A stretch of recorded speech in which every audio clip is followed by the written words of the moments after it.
السلام علیکم محترم سامعین، فلسطین اسرائیل تنازع ایک عرصے زمانے سے چل رہا ہے اور حال ہی میں اس مسئلے نے شدت اختیار کر لی ہے۔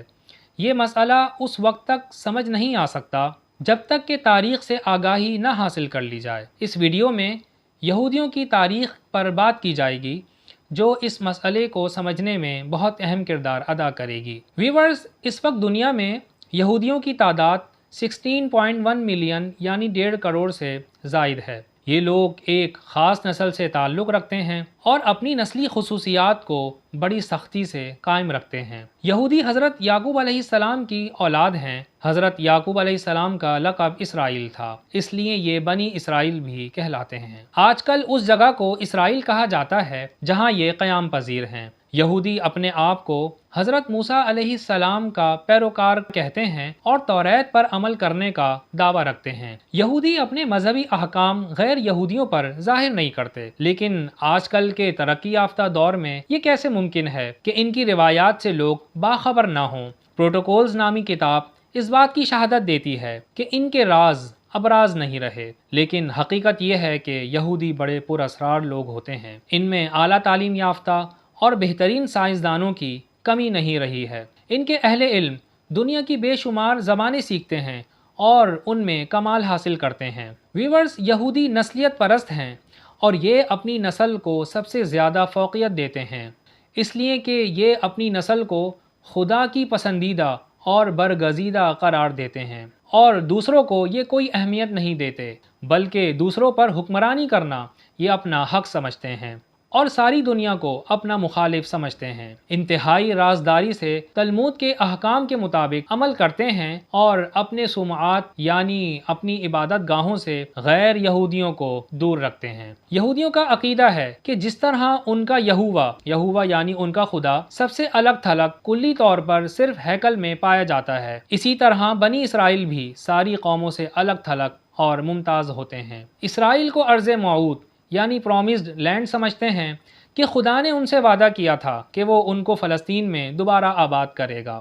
اپنے وطن کے دفاع میں ہر جاندار کو اپنے راستے سے ہٹانا ان کا موٹو ہے۔ یہی وجہ ہے کہ فلسطین کی سرزمین ہر وقت انسانی خون سے سرخ رہتی ہے۔ اس وقت عیسائی دنیا سے محبت محض اسلام مخالفت کی وجہ سے ہے، ورنہ مسلمان ہو یا عیسائی ان کے لیے سب برابر ہیں۔ ویورز، دوسری اقوام کی طرح عبرانی یعنی بنی اسرائیل قوم کا وطن بھی عرب تھا۔ تقریباً 1750 قبل مسیح سے یہ لوگ کنعان میں آباد ہونا شروع ہوئے اور مختلف اوقات میں اطراف سے قبیلوں کی صورت میں 1200 قبل مسیح تک وہ کنعان میں پوری طرح آباد ہو گئے۔ تاریخی طور پر کنعان مشرق وسطیٰ کا وہ خطہ ہے جو مصر اور دریائے فرات کے درمیان واقع ہے، جس سے عام طور پر فلسطین کی سرزمین مراد لی جاتی ہے۔ آثار قدیمہ کے جدید ماہرین اس بات پر عام طور پر متفق ہیں کہ کنعان کے قدیم ترین باشندے کنعانی اور مصری تھے۔ قدیم تاریخی کتب میں اس علاقے میں یہودیوں کی آمد کا ذکر بہت بعد میں ملتا ہے۔ توریت اور انجیل کی روایات کے مطابق 3700 سال پہلے حضرت ابراہیم کی اولاد سرزمین فلسطین میں آباد ہوئی۔ یہودی روایت یہ ہے کہ انہیں حضرت ابراہیم علیہ السلام کلدانیوں کے پایہ حکومت ار سے نکال کر لائے تھے۔ ویورز، ار دریائے فرات سے کچھ میلوں دور آباد ایک قدیمی شہر تھا۔ بنیادی طور پر نمرود بادشاہوں سے تنگ آ کر عراق سے یہ ہجرت ہوئی تھی۔ پہلے وہ فلسطین میں ٹھہرے، پھر یہاں آنے والے ایک قحط نے انہیں مصر کی طرف ہجرت کرنے پر مجبور کر دیا، یعنی حضرت یوسف علیہ السلام کے زمانے میں یہ لوگ مصر منتقل ہو گئے تھے۔ بعد ازاں وہ فرعون کے ظلم و ستم کا شکار ہوئے اور انہیں غلام بنا لیا گیا۔ آخرکار حضرت موسیٰ علیہ السلام نے انہیں اس غلامی سے نجات دلوائی اور پھر وہ حضرت موسیٰ علیہ السلام کی سرپرستی میں 1250 قبل مسیح سے 1300 قبل مسیح کے آس پاس مصر چھوڑ کر کنعان آ گئے، یعنی حضرت موسیٰ علیہ السلام اسرائیلیوں کو مصر سے نکال کر ایک بار پھر فلسطین میں لے آئے۔ محترم ناظرین، عبرانی حکومت یعنی اسرائیلی حکومت سے تقریباً 1000 سال پہلے کنعان میں ایک دوسری سامیون نسل قوم آباد تھی جسے کنعانی کہتے ہیں۔ یہ عبرانیوں سے کہیں زیادہ متمدن تھے، ان کا اپنا مذہب تھا اور اپنی حکومت تھی اور یروشلم ان کا دارالحکومت تھا۔ عبرانی بہت جلد کنعانیوں میں گھل مل گئے اور ان کی تہذیب کو اس قدر اپنا لیا کہ دونوں میں فرق کرنا مشکل ہو گیا۔ فلسطینی فتوحات نے یہودیوں کو متحد متحد کر دیا اور 1000 قبل مسیح میں حضرت داؤد کی بادشاہت میں انہوں نے کنعانیوں کو شکست دے کر یروشلم پر اپنی حکمرانی قائم کر لی، جو اس دن سے آج تک فلسطین کا دارالحکومت ہے۔ یہ حکومت دریائے فرات سے مصر تک پھیلی ہوئی تھی۔ اس میں اکثریت ان یہودیوں کی تھی جو حضرت یعقوب علیہ السلام کی اولاد میں سے تھے اور وہی اسرائیلی کہلائے۔ ویورز، یہ بات یاد رہے کہ یہودی پھر سے اس پورے خطے پر اپنی حکمرانی کا عزم رکھتے ہیں۔ حضرت یعقوب علیہ السلام، جن کا لقب اسرائیل تھا، ان کے 12 بیٹے تھے جنہیں بنو اسرائیل کا نام دے کر الگ قوم کی حیثیت دی گئی۔ حضرت یوسف علیہ السلام کے علاوہ 12 بیٹوں میں سے ایک کا نام لاوی اور دوسرے کا نام یہودا تھا۔ لاوی کی اولاد نے بنی اسرائیل میں مذہبی رہنماؤں کا کردار سنبھالا، جبکہ دوسروں نے یہودا کی طرف منسوب کر کے خود کو یہودی کہلانا شروع کر دیا۔ یہودی اسی یہودا کی اولاد ہیں۔ ویورز، حضرت داؤد علیہ السلام، بالخصوص حضرت سلیمان علیہ السلام کے دور میں بنی اسرائیل کی حکومت نے بہت ترقی کی، لیکن ان کی وفات کے بعد ان کی قائم کردہ حکومت کو زوال آنا شروع ہو گیا۔ حضرت داؤد نے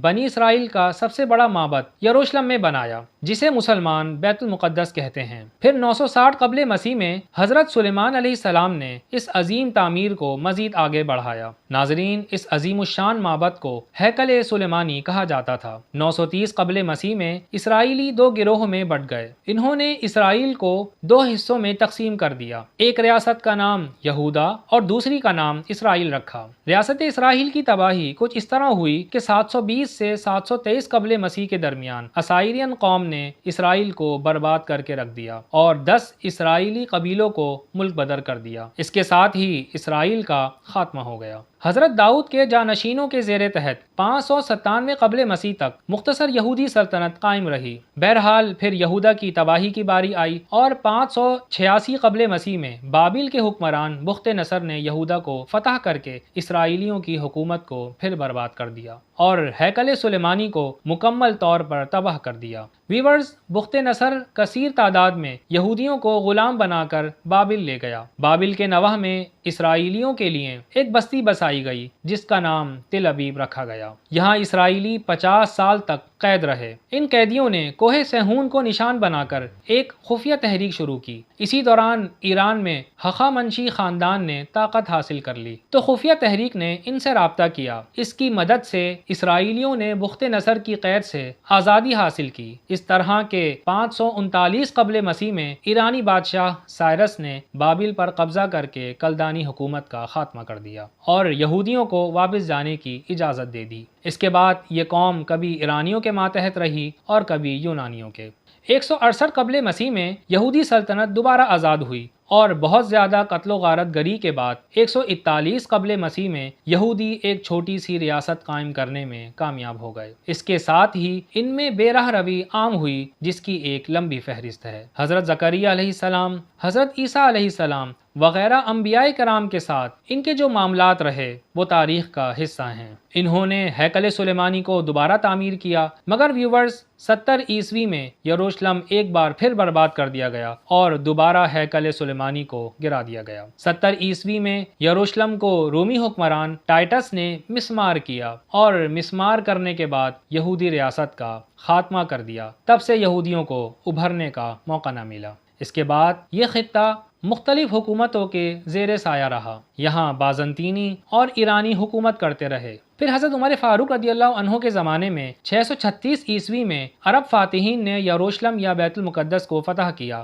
حضرت امیر معاویہ رضی اللہ عنہ کے دور میں فتح اسقلان کے دوران فتح فلسطین کی تکمیل ہوئی۔ مسلمانوں نے اسے شام یا سیریا کا ایک علیحدہ صوبہ بنا کر اس کا نام فلسطین رکھا۔ پھر تاریخ میں آگے چل کر 1095 عیسوی سے 1291 عیسوی کی تقریباً 200 سالہ صلیبی جنگوں کا دورانیہ ہے، جس میں کچھ عرصے کے لیے بیت المقدس پر عیسائیوں کی حکومت قائم رہتی ہے۔ پھر عظیم حکمران اور مجاہد اسلام سلطان صلاح الدین ایوبی ہتین کی فیصلہ کن جنگ کے ذریعے بیت المقدس کو آزادی دلواتے ہیں اور 1291 عیسوی میں پورا فلسطین مسلمانوں کی حکمرانی میں آ جاتا ہے۔ اس کے بعد والی صدیوں میں یہاں عربی زبان رائج ہوئی اور اسلام کی نشر و اشاعت ہوئی۔ 1516 عیسوی میں سلطان سلیم اول کے عہد میں فلسطین سلطنت عثمانیہ کا حصہ بن جاتا ہے، اور ناظرین اس طرح 4 صدیوں تک یہ سلطنت عثمانیہ کا حصہ رہا۔ 1882 اور 1903 عیسوی کے دوران عثمانی ترکوں نے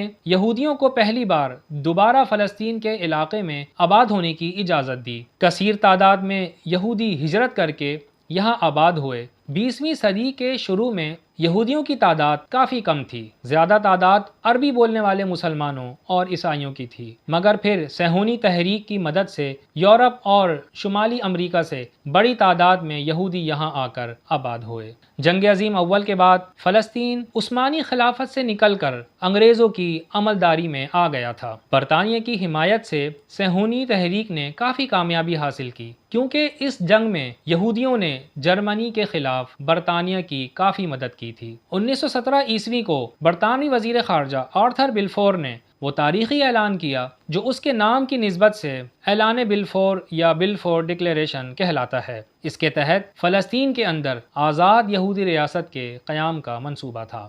ویورز، 1920 عیسوی میں لیگ آف نیشنز نے برطانیہ کے اس حق کو تسلیم کر لیا، جبکہ 1940 عیسوی میں برطانیہ نے فلسطین کو 2 حصوں میں تقسیم کر دیا۔ 1947 عیسوی کو اقوام متحدہ کی جنرل اسمبلی نے بھی اس بات کی منظوری دے دی کہ فلسطین کو ایک عرب ریاست اور ایک یہودی ریاست میں تقسیم کر دیا جائے اور یروشلم کو عالمی کنٹرول میں دے دیا جائے۔ مگر دوسری جنگ عظیم کے بعد 14 مئی 1948 عیسوی کو اقوام متحدہ کے کسی باضابطہ سرکاری اعلان سے پہلے ہی جیوش نیشنل کونسل نے ڈیوڈ بن گوریان کی قیادت میں یک طرفہ اعلان آزادی کر کے اسرائیلی ریاست کے قیام کا اعلان کر دیا، اور یہودیوں نے اقوام متحدہ کے منصوبے کے خلاف 50% علاقہ اپنے قبضے میں لے لیا۔ اس موقع پر بجائے اس کے کہ اقوام متحدہ ان سے باز پرس کرتی، اس کے 2 بڑے ارکان روس اور امریکہ نے اسے الٹا سب سے پہلے ہی تسلیم کر لیا۔ اب ہم بات کرتے ہیں صہیونیت یا زائنزم کے بارے میں۔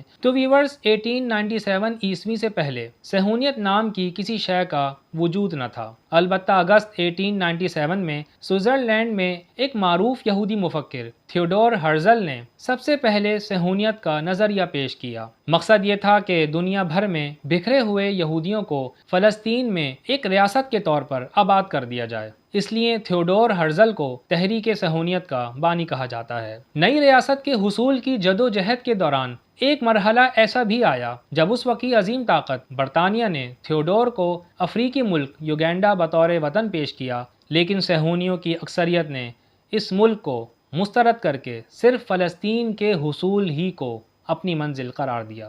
ویورز، اسرائیل کے قیام کے ساتھ ہی صہیونیوں نے اعلان کر دیا کہ خدا نے وعدہ شدہ دودھ اور شہد کے ارض مقدس یعنی کنعان کا ایک بڑا حصہ انہیں عطا کر دیا ہے۔ اس سے ظاہر ہے کہ ارض مقدس کے بقیہ موعودہ حصوں کو بھی قبضے میں لینے کو وہ خود پر لازم تصور کرتے ہیں۔ آج کے دور میں ایک جدید اسرائیلی ریاست کے قیام کے بعد اسرائیل ان کے لیے ایک جنت کی حیثیت رکھتا ہے، جس کے باعث صہیونیت کا خواب نصف حد تک ضرور مکمل ہو گیا ہے۔ وہ خواب جو پورا ہوا یہ تھا کہ انہیں صہیون کی جانب واپس جانا ہے۔ صہیون یا زیون یروشلم میں موجود ایک پہاڑ کا نام ہے جس پر بیٹھ کر یہودی روایتوں کے مطابق حضرت داؤد علیہ السلام حکومت اور عبادت کیا کرتے تھے۔ اس کے بعد دنیا بھر کے یہودی جہاز بھر بھر کے فلسطین پہنچنے لگے۔ یہودی یہودیت کو دین کے بجائے نسلیت سمجھتے ہیں اور اپنے علاوہ تمام قوموں کو وہ کوئی اہمیت نہیں دیتے۔ وہ حضرت موسیٰ علیہ السلام کے دور سے ہی